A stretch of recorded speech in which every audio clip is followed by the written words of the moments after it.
Before you can make an evidence-informed decision, you have to find some evidence. In this video, I'm going to show you how to find education research articles super fast.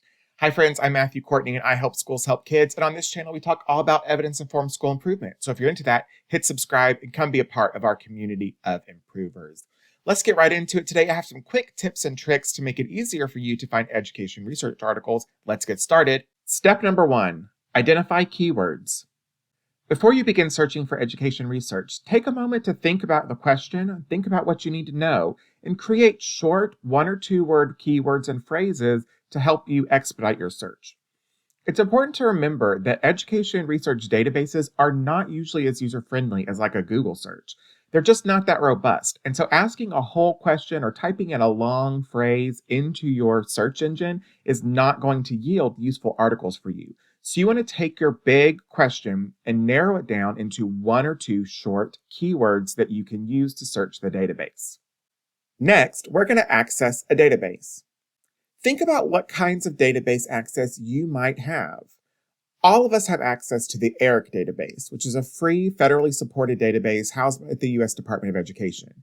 For my money, which is $0, ERIC is always my go-to place to start a search.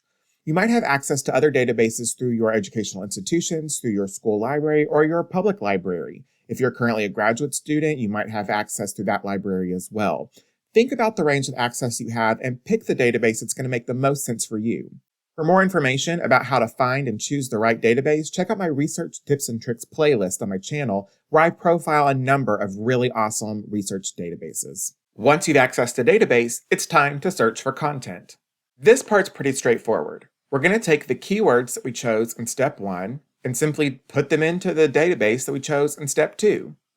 Every database is going to work just a little different, so I always recommend picking a database you want to work with and playing around with it for a little while before you have an actual assignment or problem to solve. This way, when it's time to really get to work, you'll be ready to go and you'll know exactly how to get started. Next, apply some filters.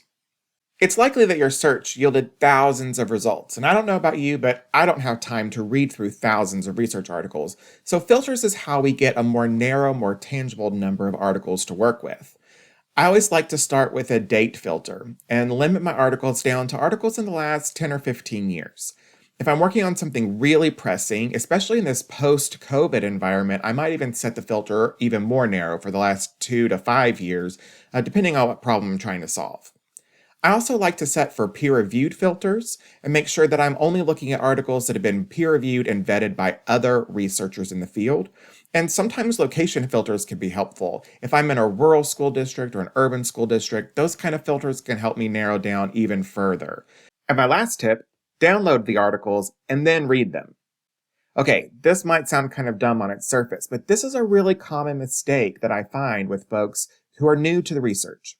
Download all the articles you want to read in your first go, in your first search. Don't try to download and read and download and read. That's going to take you a lot longer, and eventually you're going to accidentally close your browser, you're going to accidentally hit refresh, and you're going to lose your search results and have to start over. So insert that initial search term, look at the articles, download the ones you want to read all in one swoop, and then read them after. If you found value in this video today, hit subscribe and come join our community of improvers. And if you're ready to start your research journey, check out my book, Adventures in Action Research. See you next time.